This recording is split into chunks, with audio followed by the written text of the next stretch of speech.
ज्ञानधन लेने वाले कैसे बनेंगे दुनिया के बड़े ते बड़े साहूकार? जो विश्व का मालिक बनने वाला होता है या जो भी नंबरवार विश्व के मालिक बनने वाले होंगे वो पहले फुल बैगर बनते हैं ईश्वरीय सेवा में या साहूकार होते हैं ब्रह्मा बाबा की तरह है। फुल बैगर बनते हैं ईश्वरीय सेवा में, तन भी सारा ईश्वरीय सेवा में अर्पण। धन तो ज्यादा होता भी नहीं तो भी बाबा कहते हैं कि कोई के पास 1000 रुपए हैं और कोई के पास 10 करोड़ रुपए हैं। 10 करोड़ वाला 10 करोड़ लगाएगा और 1000 रुपए वाला 1000 लगावेगा, तो दोनों का मर्तबा बराबर हो जाएगा। तो देने में कठिनाई किसको होगी? 10 करोड़ वाले को ज्यादा कठिनाई होगी या जिसके पास 1000 रुपए की जिंदगी भर की कमाई की टूटी पूंजी है उसको ज्यादा कठिनाई होगी? 1000 रुपए वाले को कोई कठिनाई नहीं। गरीबों को अर्पण करना बहुत सहज होता है। जो साहूकार होते हैं उनकी तो ज्वाइंट प्रॉपर्टी होती है मोस्टली। ज्वाइंट प्रॉपर्टी में से अलग होना बड़ा मुश्किल होता है।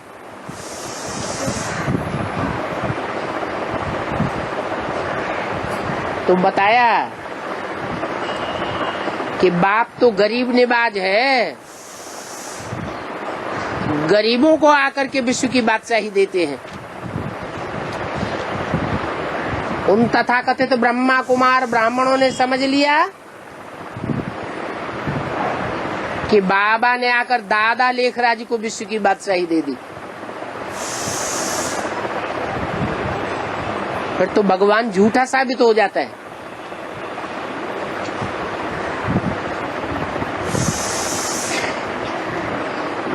Full beggar to full prince गाया हुआ है।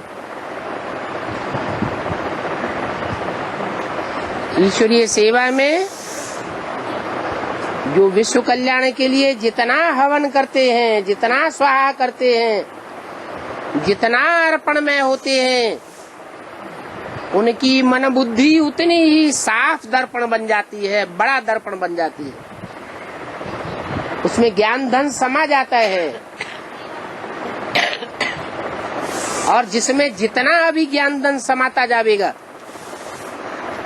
इसी जीवन में आगे चलकर के ये साबित हो जाएगा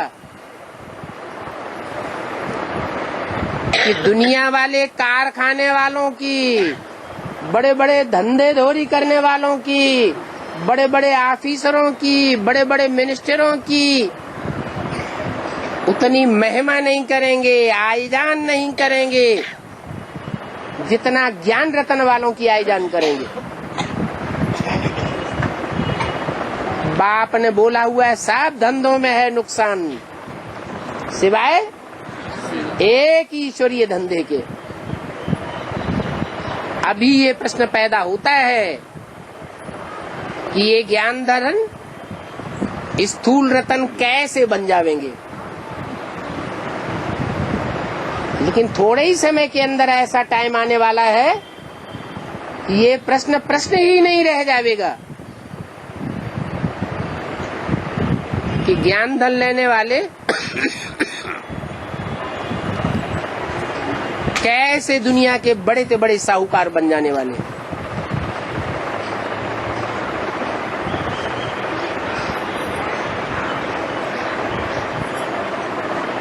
और बाप ने तो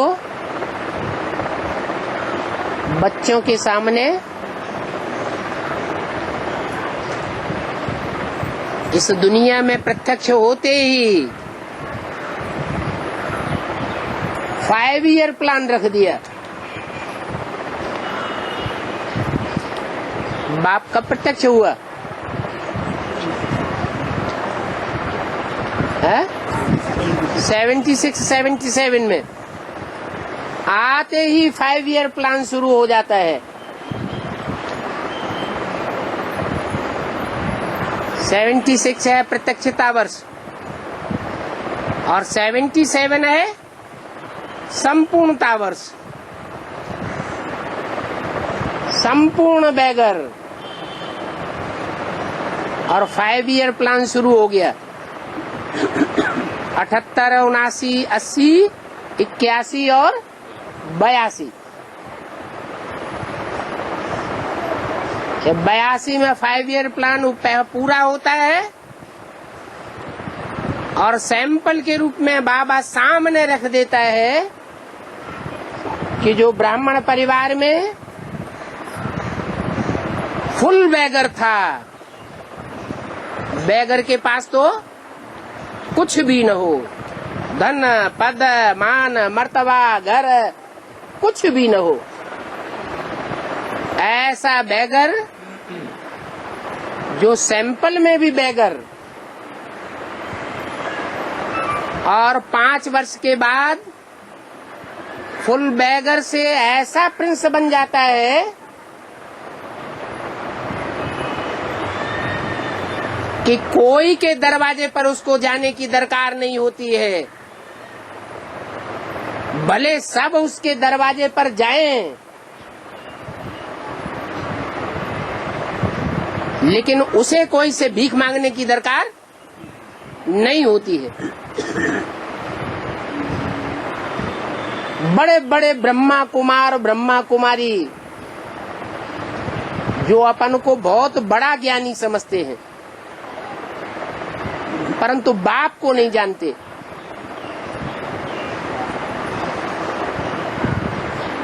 वो भी दुनिया के सामने हाथ फैलाते हुए देखे जाते हैं।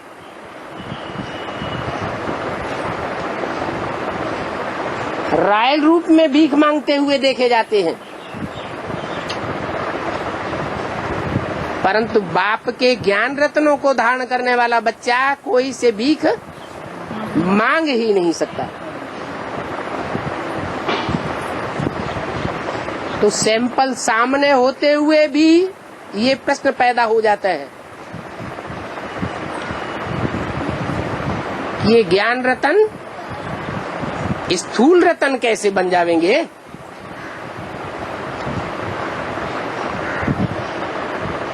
अगर एक के लिए ये बात साबित हो सकती है तो अनेकों के लिए साबित नहीं हो सकती।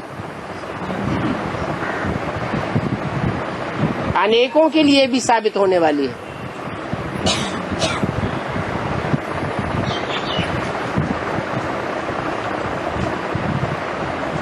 बाप के जीवन में जो घटनाएं आती हैं, जो समस्याएं आती हैं,